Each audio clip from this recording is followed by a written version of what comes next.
유튜브 시청자 여러분 안녕하세요. 2015 기정교육과정 고등학교 1학년 과정을 맡게 된 이한희 선생님입니다. 이제 앞으로 영상을 간단하게 핵심만 찝어서 짧은 시간에 이렇게 쭉 전달을 하는 이런 방식으로 영상을 올릴 건데, 이런 거에 대해서 좀 여러가지 피드백들이 있었어요. 간단하게 말씀해 주셨으면 좋겠다라는 것들과 또 글씨를 좀 크게 써달라라는 것들에 대해서 핸드폰으로 보시는 분들이 굉장히 생각보다 많기 때문에, 그래서 조금 더 큼직큼직하고 좀 더 적은 분량을 말씀을 드리더라도 전체적인 거를 한 번에 짧은 시간에 훑을 수 있게 이렇게 하는데 목표를 잡고 본 영상을 찍어 보도록 하겠습니다. 네, 그러면 다항식의 연산, 각설하고 먼저 들어가면, 연산은 더하기, 빼기, 곱하기, 나누기가 있는데 다항식을 가지고 연산을 한다는 겁니다. 그래서 다항식 두 개를 합치고 빼고 곱하고 나누고 하는 것들인데, 이거는 그렇게 크게 어렵지 않아요. 이렇게 덧셈 뺄셈을 하는 것들을 우리가 숫자에서 이미 했었어요. 101 더하기 32는 뭐다? 네, 그렇죠. 132가 됩니다. 근데 이 132를 계산할 때 여기 있는 10의 자리 숫자를 더해서 10의 자리 숫자에 나오고, 100의 자리 숫자를 더해서 100의 자리 숫자에 나오고, 10의 자리 숫자를 더해서 10의 자리 숫자에 나오고, 1의 자리 숫자를 더해서 1의 자리 숫자에 나온다를 해주는 거에 불과해요. 근데 여기 있는 식의 덧셈과 뺄셈은 우리가 했던 숫자보다 더 쉬울 수도 있어요. 숫자로 위에 있는 놈을 바꿔서 계산을 한번 생각을 해볼게요.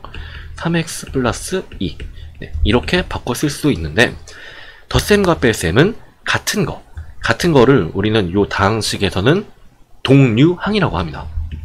동류항끼리 묶어서 계산을 하면 위에서 했던 방식과 똑같이 10의 자리 숫자와 여기는 100의 자리 숫자, 100의 자리 숫자는 없네요. 이렇게 x제곱이 하나가 있을 거고, 그 다음에 10의 자리 숫자는 여기는 없고요. 여기는 3x가 있습니다. 이렇게. 그다음에 마찬가지로 마지막에 있는 1의 자리 숫자를 계산을 해주면 3이 된다.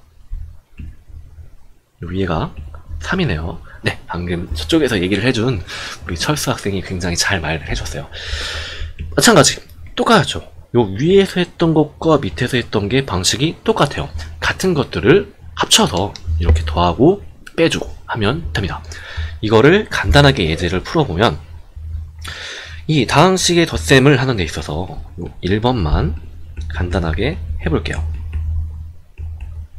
이렇게 3a는 위에 있는 이 식인데 이 식을 3배를 하라.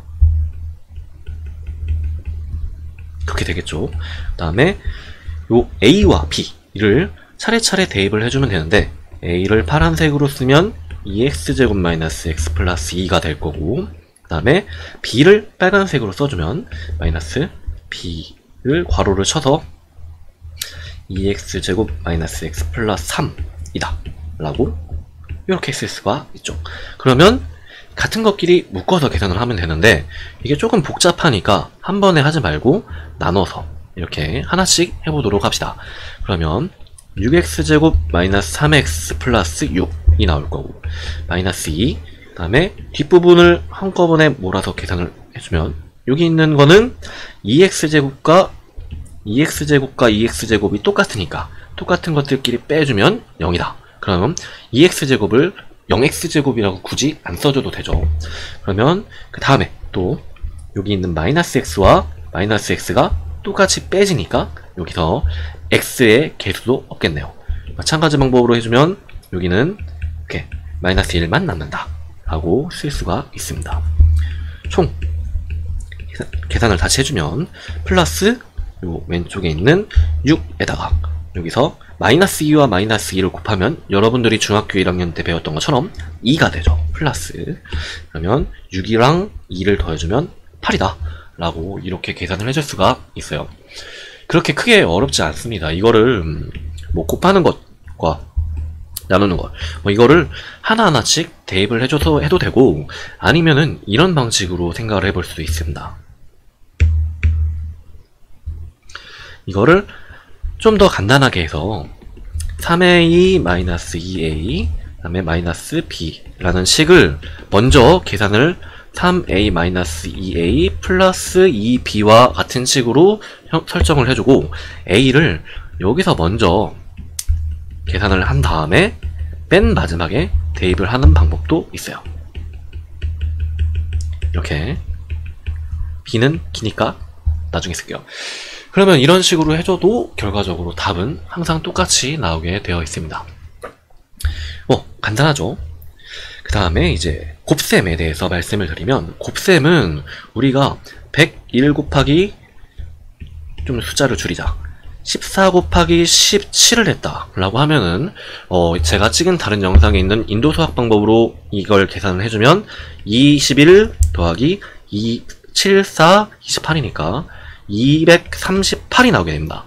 238이라는 이 숫자는 계산을 해줄 때 곱하기가 이렇게 곱하고 이렇게 곱한 것을 더하고 그 다음에 맨 마지막에 이렇게 곱한 것을 더해주고, 이런 세 가지 형식을 다 해준 건데, 결과적으로 보면 제각각의 숫자들과 제각각끼리 전부 다 연산을 해준 이런 형식으로 들어가게 됩니다.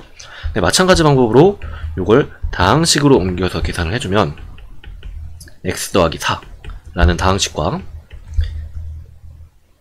곱하기 x 더하기 7과 같은 다항식은 이거를 계산을 할 때는 마찬가지로 우리가 인도 수학에서 했던 것처럼 숫자만 이렇게 써준 다음에, 이거는 우리가 앞에서 했던 방식보다 더 쉬워요. 여기서 물론 19단 방법을 쓸 수는 없습니다. 그래서 앞에 하는 여기 앞에 것끼리 곱해서 계산한 거를 맨 앞자리에 써주고, 두 번 색깔을 맞춰서 쓸까요? 이렇게. 그런 다음에 두 번째 것끼리 계산한 거 7과 4를 더해준 것이니까 이거는 11이 되겠죠. 그 다음에 맨 마지막에 있는 4, 7에 28을 계산을 해준 다음에 여기다가 계수만 붙여두면 돼요. 근데 계수는 가장 뒤에 있는 여기 28이 상수항이 될 거고, 가운데 있는 것은 x의 1차항의 계수, 그 다음에 가장 앞에 있는 것은 x의 2차항의 계수가 됩니다. 그래서 x제곱 더하기 11x 더하기 28과 같은 식으로 쓸 수가 있습니다.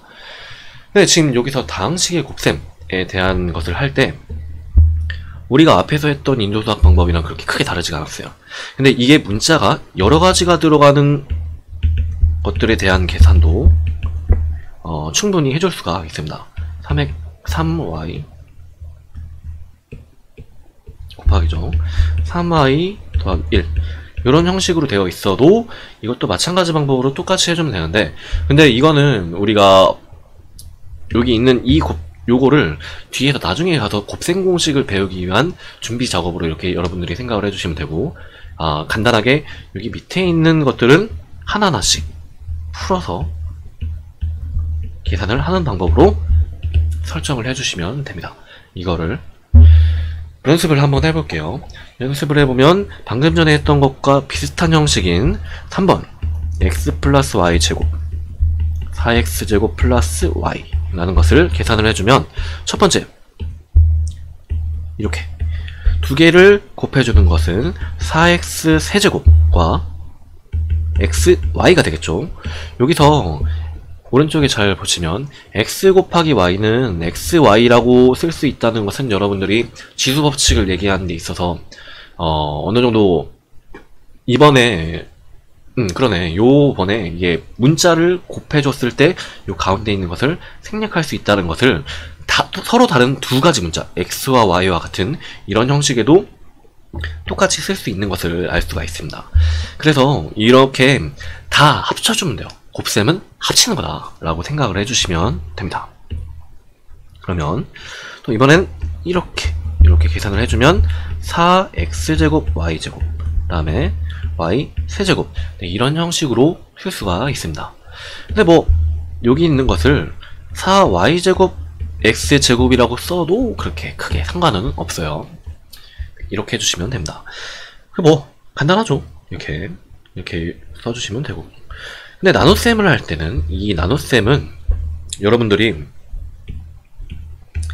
조금 살짝 노가다를 해야 됩니다.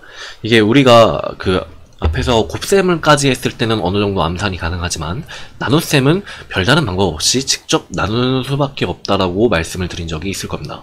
근데 그게 어떻게 보면 가장 효율적인 방법이기도 합니다. 그래서 나눗셈을 할 때는 진짜 다 나눠요. x제곱 플러스 2x 플러스 1이라는 이 식을 x 빼기 1이라는 식으로 나눌 때 앞에 요거는 뭐라고 하면 좋을까? 여기를 더하기로 바꿀게요. 더하기로 바꾸면 요 식을 우리가 121이라는 식을 11로 나눴을 때 계산하는 방법과 똑같이 해주시면 됩니다. 그러면 오른쪽에 있는 숫자를 계산을 할 때는 네, 이렇게 금방 마무리가 됐었죠. 근데 우리가 나누기를 할 때 여기서 여기 있는 이 11과 2를 곱해준 수를 여기 밑에다가 써주고 마찬가지 방법으로 한 번 더 11과 2를 곱해준 수를 여기 있는 밑에다가 이렇게 써줬어요. 이거를 똑같은 방식으로 해주시면 됩니다. 그래서 첫 번째 x를 곱해주면은 여기 있는 x 더하기 1과 x를 곱했을 때 x제곱과 x가 나오기 때문에 여기 있는 위의 식에서 밑의 식을 빼주면 x 더하기 1 이렇게 간단하게 표시가 될 수 있고요. 이거는 1로 해주면 네, 형식은 우리가 그렇게 크게 어렵지 않게 숫자에서 했던 거를 똑같이 해주시면 됩니다. 그래서 이거를 직접 연습을 해보면 이렇게 되겠죠. 2x제곱 플러스 7x 더하기 8 이라는 식을 좀 약간 밑에다 쓸게요. 내려와. 그 다음에 x 더하기 2라는 식으로 나눌 때 여기서 2x가 있으면 여기 있는 2x와 x를 곱해주면 2x 제곱이 되기 때문에 가장 큰 최고차항의 개수가 0이 돼서 날아가게 됩니다. 이렇게. 그 다음에 나머지는 이렇게 두 개를 곱해준 것은 4x로 쓸 수가 있고요. 3x 플러스 8. 그 다음에 더 계산을 해주면 3x 플러스 6. 나머지는 2다. 이렇게 쓸 수가 있습니다. 우리가 이렇게 여러가지 다항식에 대한 사칙 연산을 하는 것은 이게 어떻게 보면은 이거를 왜 고등학교 1학년 때 처음 하지라는 생각이 들 수 있을 정도로 그냥 숫자에서 했던 거를 똑같이 해주는 거에 불과해요.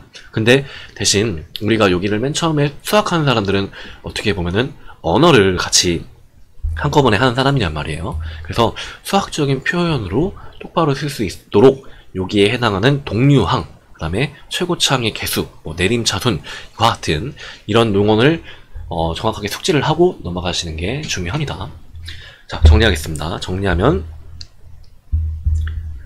덧셈을 할 때 덧셈과 뺄셈은 같은 것끼리 더해주면 된다.